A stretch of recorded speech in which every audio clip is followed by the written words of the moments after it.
Bonjour, bienvenue dans cette nouvelle vidéo. Je suis Bettina et sur cette chaîne, je vous partage ma déco, mes DIY, mes expériences de vie, mes voyages parce que tout cela me passionne. Je n'ai pas encore vraiment trouvé un spot de tournage. J'ai des idées mais c'est pas encore concret parce que tout n'est pas encore remis à sa place. Là, c'est juste provisoire, on va dire. J'essaie de trouver l'endroit qui pouvait être le mieux. Là, je suis à mon petit bureau, mais quand je dis petit bureau, il est vraiment petit, genre la moitié de ce que j'avais avant. Et il est carrément dans ma chambre. On en parlera plus tard, c'est pas l'objet de cette vidéo. Dans cette vidéo, je voudrais partager une expérience que j'ai sur le cœur.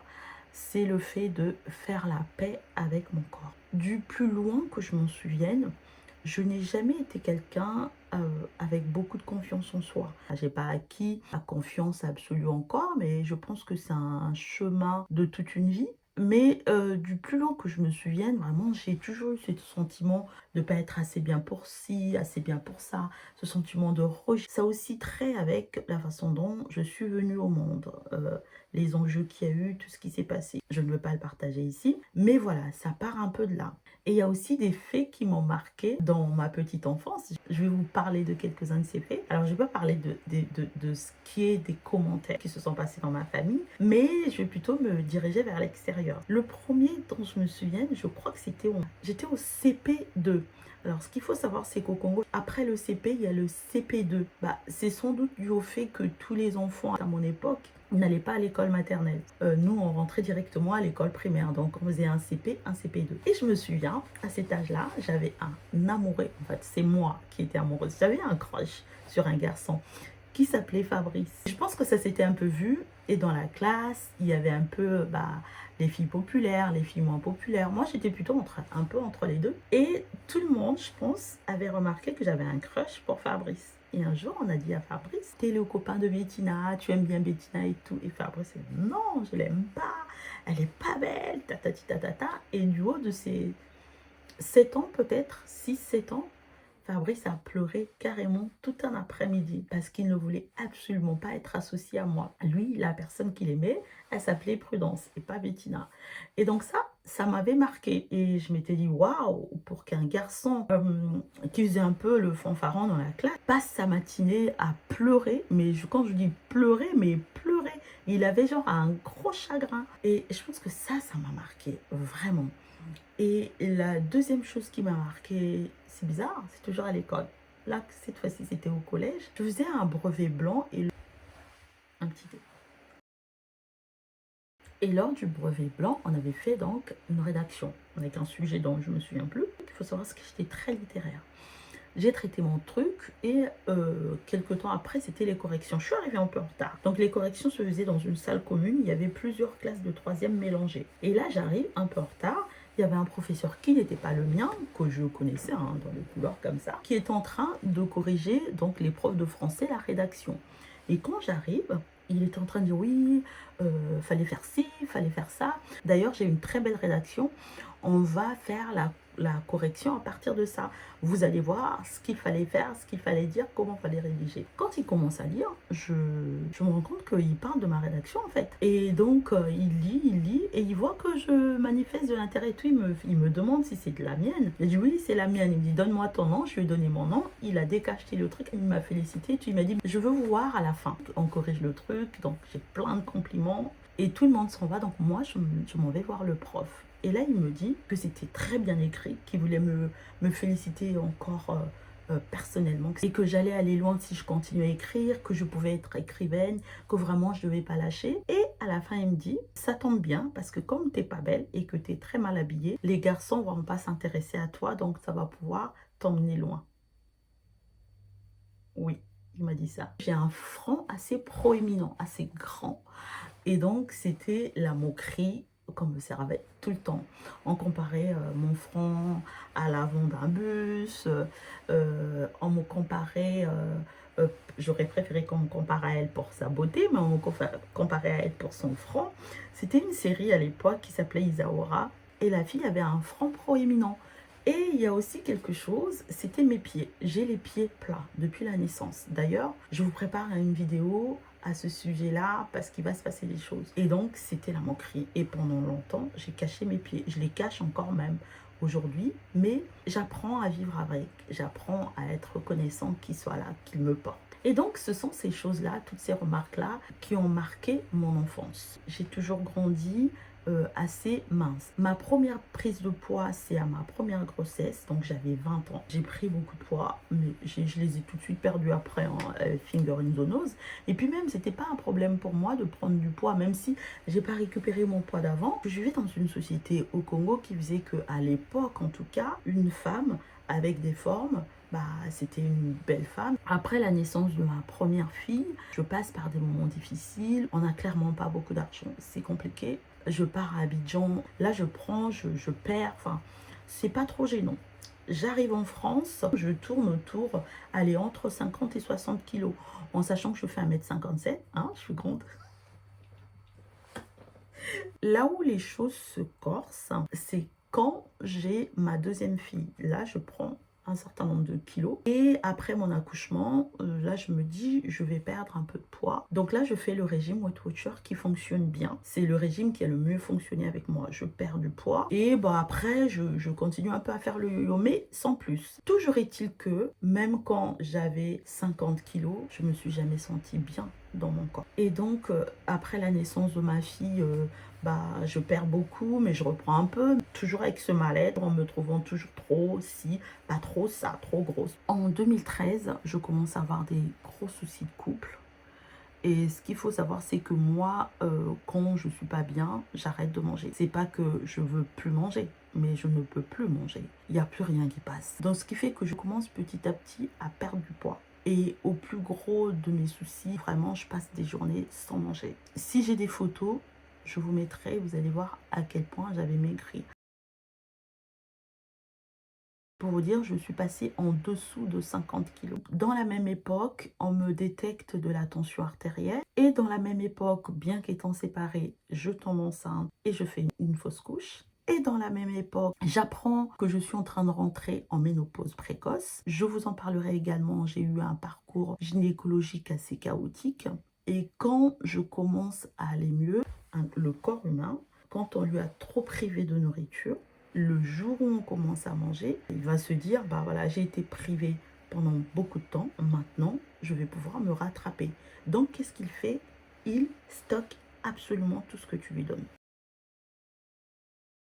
Donc j'ai commencé à grossir. J'ai tenté des régimes, j'ai retenté Weight Watcher, j'ai échoué. J'ai tenté un autre régime plus restrictif avec un peu des plats africains, mais c'était trop compliqué à suivre. Il y avait trop de mesurer ça, de faire ça, de pas manger ci, de faire du jus, de machin. Trop compliqué. J'ai laissé tomber. J'ai essayé le régime. J'ai oublié le nom, mais en fait c'est un régime où tu manges gras le matin, un peu moins gras le midi et tu manges moins le soir. J'ai échoué, j'ai payé pour rien. Et j'ai commencé comme ça à faire des choses par moi-même, à laisser. Parce qu'en vrai, je sais quoi faire, mais la motivation n'y était pas. Et aujourd'hui, je sais que c'est parce que je ne m'aimais pas d'abord. Tout ce que je voulais, c'était maigrir pour me sentir mieux, mais en fait, c'était pas ça qui allait me faire sentir mieux. Ce qui influençait aussi le fait de vouloir maigrir à tout prix, c'est les remarques blessantes. J'en ai eu plein. Des personnes qui t'ont vu avant, qui te voient après. Avant même de te demander comment tu vas, dire t'as grossi, hein. Vous savez pas ce qui se passe dans la vie des gens. Arrêtez de faire des commentaires sur les physiques des gens. Vous ne savez pas ce qui se passe. Vous me posez des questions, mais essayez de trouver une façon bienveillante.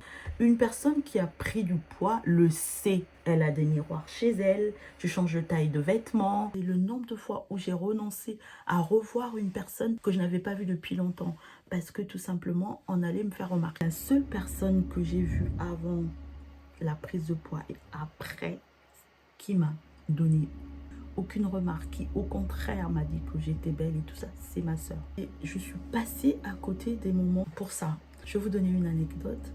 Au mois de juin, je crois, c'était la remise de diplôme de ma belle-fille. On est fiers d'elle, on voulait être là pour elle.